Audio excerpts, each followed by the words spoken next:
Hi friends, welcome back to our channel. అందరూ బాగున్నారా friends? ఈ వీడియోలో హోండా BS6 యూనికార్న్ బైక్కి చైన్ స్ప్రాకెట్స్ ఎలా చేంజ్ చేయాలో సింపుల్గా ఎక్స్ప్లెయిన్ చేస్తాను. స్కిప్ చేయొద్దు, లాస్ట్ వరకు చూడండి. వీడియోని స్కిప్ చేసి చూస్తే మీకు ఏమీ అర్థం కాదు, చాలా డౌట్స్ మీకు వస్తాయి. సో అందుకే మ్యాక్స్ మీరు స్కిప్ చేయకుండా లాస్ట్ వరకు చూడండి. ఇంకా లేట్ చేయను, టాపిక్లోకి వెళ్ళిపోతున్నాను. ఫస్ట్ మనం చేయాల్సింది ఏంటంటే ఫ్రంట్ స్ప్రాకెట్ కేసింగ్ ఓపెన్ చేయాలి.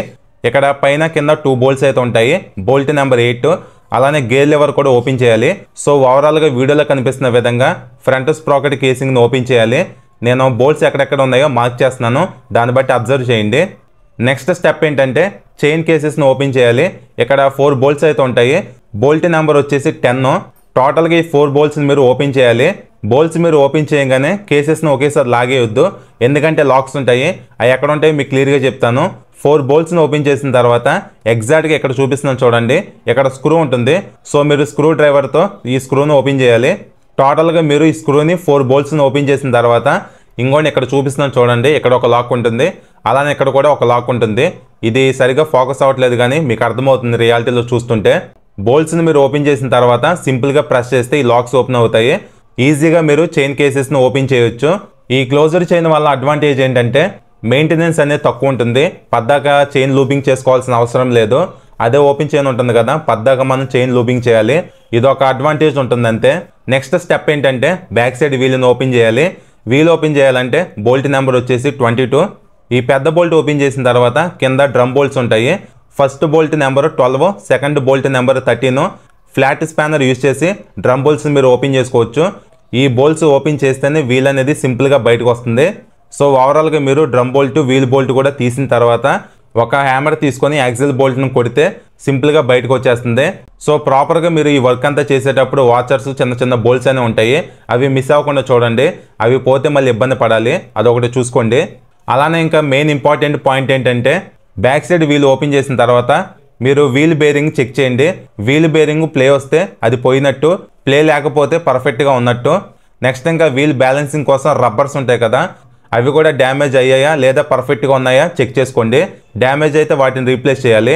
రబ్బర్స్ పోయినా, వీల్ బేరింగ్ పోయినా సరే చైన్ స్పాకెట్స్ మీద ఎఫెక్ట్ అనేది పడుతుంది. సో లైఫ్ అనేది తగ్గిపోతుంది. సో ఇవి రెండు మీరు ప్రాపర్గా చెక్ చేయండి, వీల్ రబ్బర్స్ను అలానే వీల్ బేరింగ్ను. నెక్స్ట్ మనం ఒరిజినల్ చైన్ స్పాకెట్స్ని తీసుకోవడం జరిగింది. వీటి కాస్ట్ వచ్చేసి 1250 రూపీస్. అలానే ఇంకా బ్యాక్ సైడ్ వీల్ ఓపెన్ చేసిన తర్వాత బ్యాక్ స్ప్రాకెట్కి 4 బోల్ట్స్ ఉంటాయి. ఈ 4 బోల్ట్స్ను రిమూవ్ చేయాలి, బోల్ట్ నెంబర్ 17. సో టోటల్గా వాటిని రిమూవ్ చేసిన తర్వాత కొత్త స్ప్రాకెట్ని తీసుకొని సేమ్ ప్లేస్లో పెట్టి ఈ 4 బోల్ట్స్ను సింపుల్గా టైట్ చేసుకుంటే సరిపోతుంది. నెక్స్ట్ మన మెయిన్ స్టెప్ ఏంటంటే సైడ్ ప్యానల్ ఓపెన్ చేయాలి. ఈ సైడ్ ప్యానల్ ఓపెన్ చేయాలంటే టోటల్గా 3 స్క్రూస్ ఉంటాయి, ఎక్కడొకటి, ఎక్కడొకటి, ఎక్కడొకటి. వీటిని రిమూవ్ చేస్తే సింపుల్గా సైడ్ ప్యానల్ వచ్చేస్తుంది.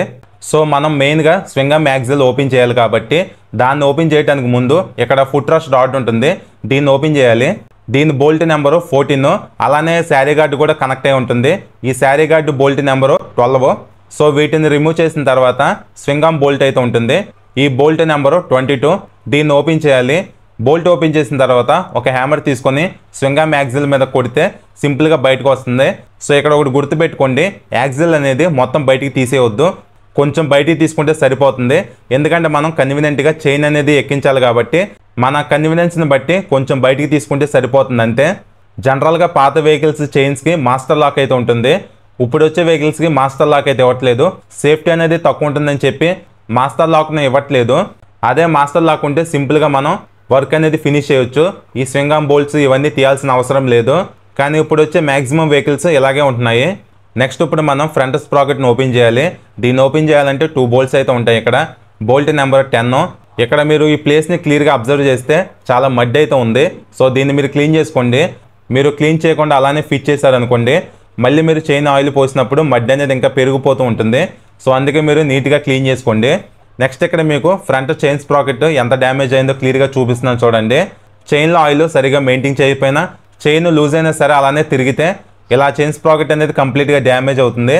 అలానే ఇప్పుడు మేము చైన్ స్ప్రాకెట్స్ చేంజ్ చేస్తున్న బైక్ అనేది ఎక్కువగా లోడ్ మీద తిరుగుతూ ఉంటుంది, అందుకే స్ప్రాకెట్ అనేది ఎంత హెవీగా డ్యామేజ్ అయింది.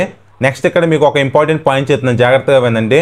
మీ బైక్ చైన్ స్ప్రాకెట్స్ పోతే నెక్స్ట్ సెకండ్ లేట్ చేయకుండా వెంటనే చేంజ్ చేసేసేయండి. ఎందుకంటే మీరు చైన్ స్ప్రాకెట్స్ పోయినా సరే చేంజ్ చేయకుండా అలాగే తిరిగితే ఇక్కడ మీకు చూపిస్తున్నాను చూడండి, ఇది ఫ్రంట్ స్ప్రాకెట్ షాఫ్ట్ అనమాట. ఇది పోతుంది. ఇది పోయిందంటే ఇంజిన్ మొత్తం ఓపెన్ చేయాలి, చాలా కాస్ట్ అయితే అవుతుంది.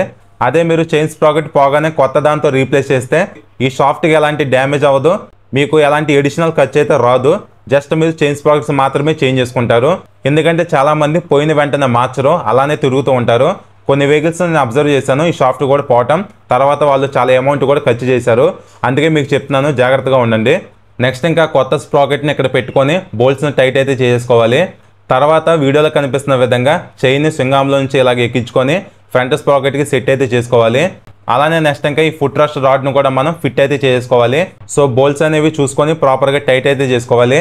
అలానే స్వింగా మ్యాగ్జిన్ కూడా లోపలికి కొట్టి బోల్ట్ అనేది టైట్ చేయాలి.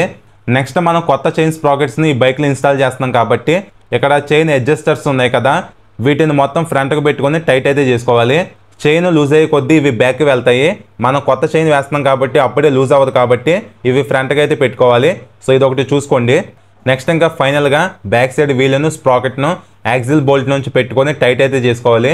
ఫ్రెండ్స్, నేను వీడియోలో ఎంత తగ్గించడానికి వీటిని ఫిట్టింగ్ చేసేది మొత్తం చూపించట్లేదు, ఎందుకంటే నేను స్టార్టింగ్లో క్లియర్గా మార్కింగ్ చేస్తూ మీకు చూపించాను వీటిని ఎలా రిమూవ్ చేయాలనేది. సేమ్ యాజ్ ఇట్ ఈస్గా వాటిని మనం ఇన్స్టాల్ అయితే చేసుకోవాలి. బ్యాక్ సైడ్ వీల్ను యాక్సిల్తో పెట్టుకున్న తర్వాత బోల్ట్ని టైట్ చేసుకొని డ్రమ్ బోల్ట్స్ కూడా ఫిట్ చేసుకొని టైట్ చేసుకొని చైన్ కేసెస్ను సైడ్ ప్యానల్ని అలానే ఫ్రంట్ స్ప్రాకెట్ కేసింగ్ను కూడా ఇన్స్టాల్ అయితే చేసుకోవాలి. వర్క్ అనేది అయిపోతుంది. అలానే ప్రజెంట్ ఈ చైన్కి గ్రీజ్ అనేది చాలా తక్కువ ఉంది కాబట్టి మేమైతే ఆయిల్ అనేది పోస్తున్నాము.